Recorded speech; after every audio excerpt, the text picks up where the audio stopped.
अब देखिए, जिस तरह से वक्फ कानून लागू हुआ उसके बाद प्रदेश के बरेली में जिस तरह से एक कब्रिस्तान के नाम पर एक दरगाह का भंडाफोड़ हुआ है और किस तरह से यहां पर तस्वीरें देखने को मिली, वो चौंकाने वाली रही। देखिए रिपोर्ट। वक्फ संशोधन कानून लागू होने के बाद से पूरे देश में इसे लेकर सियासी माहौल गरमाया हुआ है। एक तरफ जहां मुस्लिम समुदाय को रिप्रेजेंट करने वाले तमाम मौलाना और मुतवल्ली वक्फ कानून को मुस्लिमों का हितैषी बताते हुए इसकी तरफदारी कर रहे हैं, तो वहीं सियासी दल संशोधित कानून के खिलाफत पर अड़े हैं। लेकिन इन सबके बीच यूपी के बरेली से वक्फ की आड़ में सरकारी जमीन हथियाने और ट्रस्ट के नाम पर झाड़ फूंक का गोरख धंधा चलाने का मामला सामने आया है, जिस पर पुलिस ने एक्शन लेते हुए मुकदमा दर्ज किया है। क्या है पूरा मामला, तफसील से जान लेते हैं। यूपी के बरेली में वक्फ संशोधन कानून लागू होने के बाद पहला मुकदमा दर्ज। पूरा मामला कब्रिस्तान के नाम दर्ज सरकारी जमीन को फर्जी ट्रस्ट बनाकर अवैध कब्जा करने का है। मामले की शिकायत सीबीगंज थाना क्षेत्र के गांव सारनिया निवासी पुत्तन शाह ने की थी। आरोप है कि कब्रिस्तान की सरकारी जमीन पर गांव के ही सब्जे अली ने सैयद हामिद हसन नाम के एक फकीर को पेश करके उस पर कब्जा कर लिया और हामिद हसन की मौत के बाद उनकी पक्की मजार बनाकर करीब 3 बीघा जमीन पर निर्माण कर लिया और इसके बाद कब्जे वाली जमीन का सुन्नी सेंट्रल वक्फ बोर्ड में रजिस्ट्रेशन करा लिया।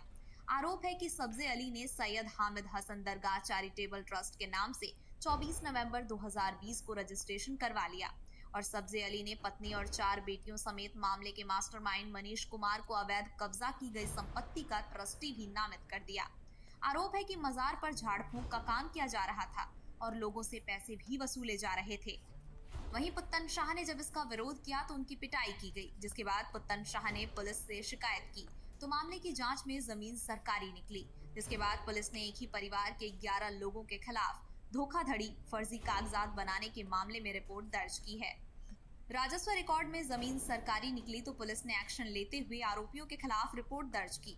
वहीं इस पूरे मामले को लेकर शिकायतकर्ता पुत्तन शाह और गांव वालों का क्या कहना है, ये भी जान लेते हैं। ये शिकायत जब इन्होंने कब्जा करा तो मोहल्ले वालों ने, मैंने सबने गया था, मगर ये नहीं माने। इस पर कब्जे को इन्होंने 3 सेट डाला, फिर उन्होंने इस पर कब्जा कर लिया। फिर पुलिस से शिकायत करी, नगर निगम से शिकायत करी तो नगर निगम ने 3 सेट डाल दिया, वो हटवा दिया और रात में इन्होंने दीवार तोड़ी, पुलिस ने आके उस दीवार को बनवाया, फिर उन्होंने हमारे खिलाफ मुकदमा कर दिया। ऐसे ये सब्जी अली हैं और इसके साथ ही लोग दबंग किस्म के लोग, 11 लोगों के खिलाफ कार्रवाई हुई है। शिकायत इसलिए है जी, कब्रिस्तान है और एक ये हमारे मियाँ यहाँ रहते थे तो वहाँ घर में इनको कैद कर लिया था। वहाँ करबला शरीफ वहाँ मज़ार आते हैं, वहाँ अच्छे व्यक्ति थे तो वहाँ दफन होना चाहिए। अपनी सियासत के तहत अपनी रोटी सेकने के लिए यहाँ दफन करा गया और यहाँ तमाम जगह पे कब्जा कर लिया गया। जो कब्रें खुदती थी, जो मृत्यु होती किसी की तो दबंगे दिखा के बोले उधर दफन करो, उधर करो, इधर नहीं दफन होने दिया किसी को।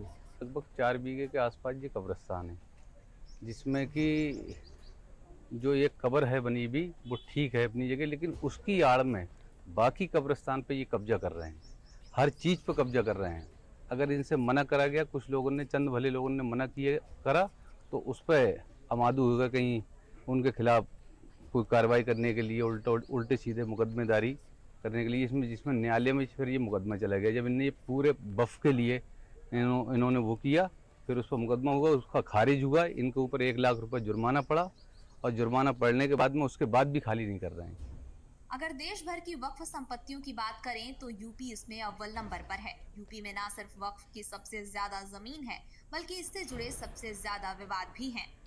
यूपी में कुल 1,24,720 वक्फ संपत्तियां हैं। यूपी में सुन्नी बोर्ड के पास करीब 1,19,451 सुन्नी संपत्तियां हैं। यूपी में शिया बोर्ड के पास करीब 15,386 संपत्तियां हैं। ये आंकड़े 2014 तक बोर्ड द्वारा दी गई जानकारी पर आधारित है। इसमें हापुड़ और संभल जिले का नाम शामिल नहीं है। ऐसे में ये अनुमान लगाया जा रहा है कि यूपी में वक्फ की जमीन इन आंकड़ों से अधिक ही होगी।